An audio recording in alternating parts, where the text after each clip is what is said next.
Hi friend, आप देख रहे हैं अनुशिक्षा क्लासेस। तो आज हम पढ़ रहे हैं प्रॉफिट एंड लॉस। तो पहला क्वेश्चन क्या लिखा है, एक मेज को 50 रुपए में बेचने से 200 रुपए की हानि हुई, उस मेज का क्रय मूल्य कितना होगा। तो इसने क्या दिया है, यहाँ पे क्या लिखा है, क्या इसमें 50 रुपए में बेचने से हानि हुई और 200 रुपए में क्या हुआ है, एक मेज का क्रय मूल्य कितना होगा। तो हमें क्या बताना है, एक मेज को 50 रुपए में बेचने से 200 रुपए की हानि हुई। तो क्या है, इसमें विक्रय मूल्य कितना दिया है, इसका विक्रय मूल्य बराबर होता है 200। इसमें क्या दिया है 200 रुपए और हानि कितनी हुई है, इसने 50 रुपए, क्योंकि इसने क्या कहा है 50 रुपए में बेचने से हुई हानि। तो हानि कितनी हुई है 50 रुपए। तो क्या करेंगे, क्रय मूल्य निकालना है हम लोग को। तो सबसे पहले हानि बराबर फॉर्मूला होता है इसका, हानि बराबर होता है क्रय मूल्य माइनस विक्रय मूल्य। हानि बराबर होता है क्रय मूल्य माइनस विक्रय मूल्य। क्रय मूल्य वो होता है जैसे हम कुछ वस्तु खरीद रहे हैं, किसी चीज को खरीदना हुआ है तो क्रय मूल्य होता है, और किसी चीज को बेचना होगा तो वो होता है विक्रय मूल्य। और हानि जब होती है जैसे हमने कोई चीज खरीदी है, 10 रुपए में कोई चीज खरीदी है, उसे हमने 5 रुपए में बेच दी हुई है, तो क्या होगी, हम लोग को हानि होगी। तो यहाँ पे क्या दिया उसने, हानि कितने है 50 रुपए। तो यहाँ पे हानि पे रख देंगे 50 रुपए, इक्वल में क्रय मूल्य बताना था, तो यहाँ पे लिख दिया है क्रय मूल्य माइनस विक्रय मूल्य कितना दिया है इसमें 200 रुपए। तो विक्रय मूल्य लिख दिया है 200 रुपए। अब क्या करेंगे, यहाँ पे क्रय मूल्य दिया है तो क्रय मूल्य इक्वल, यहाँ पे हो जाएगा ये माइनस का 200 है, यहाँ भी ये प्लस का है, इस साइड जाएगा तो ये हो जाएगा माइनस का।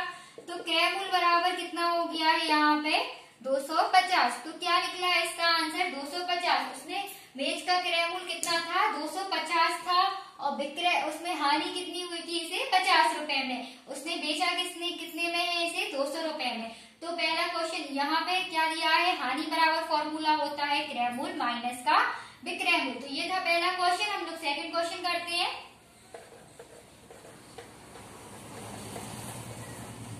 सेकंड क्वेश्चन में दिया है, किसी वस्तु को 400 रुपए में खरीदकर 500 रुपए में बेचा गया, बताइए उसे कितने प्रतिशत का लाभ होगा।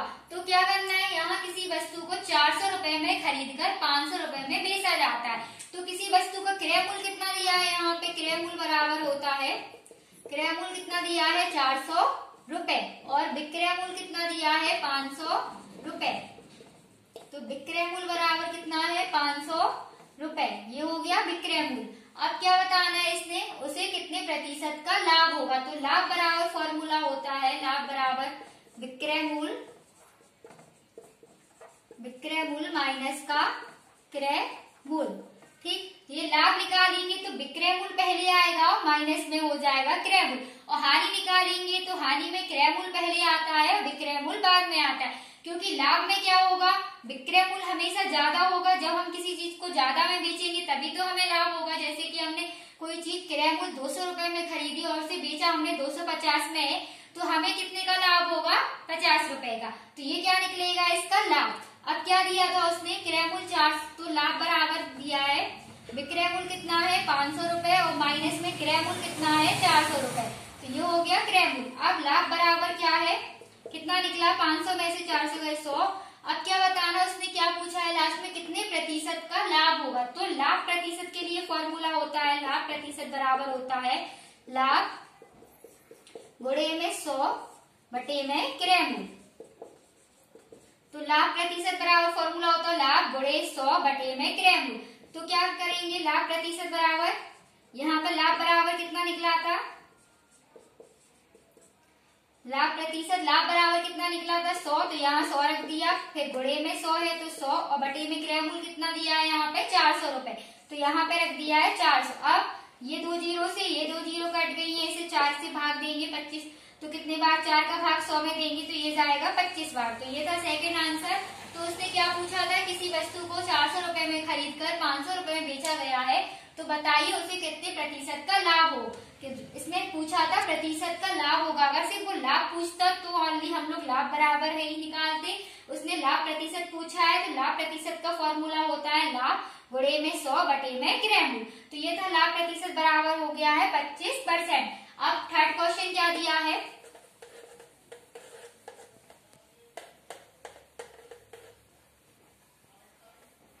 थर्ड क्वेश्चन दिया है 12 रुपए वाली किसी वस्तु को 18 रुपए में बेचने पर कितने प्रतिशत की हानि या लाभ होगा। उसने क्या पूछा है, कितने प्रतिशत की हानि या लाभ होगा। तो क्या दिया है, 12 रुपए की किसी वस्तु को 18 रुपए में बेचने पर, तो क्रय मूल्य कितना है, क्रय मूल्य इक्वल टू दिया है 12 रुपए और विक्रय मूल्य कितना दिया है, विक्रय मूल्य बराबर दिया है 18 रुपए।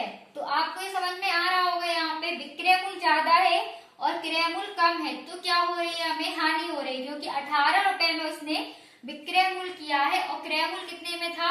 यहाँ पे क्या दिख रहा है, यहाँ विक्रय ज्यादा है और क्रय मूल्य कम है, तो क्या हो रहा है, हमें लाभ हो रहा है, क्योंकि उसने क्रय मूल्य कितने में है, 12 रुपए में कोई वस्तु खरीदी है और विक्रय मूल्य कितने 18 रुपए में बेच दिए, तो ये हमें क्या मिला है, लाभ। तो लाभ बराबर क्या दिया है, यहाँ पे लाभ बराबर क्या होता है, फॉर्मूला विक्रय मूल्य माइनस का क्रय मूल्य। तो विक्रय मूल्य कितना है 18 रुपए और क्रय मूल्य कितना है 12, तो कितना होगा 6। अब उसने क्या पूछा है, लाभ प्रतिशत का पूछा है, तो भाई सेम फॉर्मूला लगाएंगे, लाभ प्रतिशत इक्वल टू दिया है लाभ गुणे में 100 और बटे में क्रय मूल्य। तो लाभ कितना निकला है 6, लाभ गुणे 100 और बटे में क्रय मूल्य कितना है 12।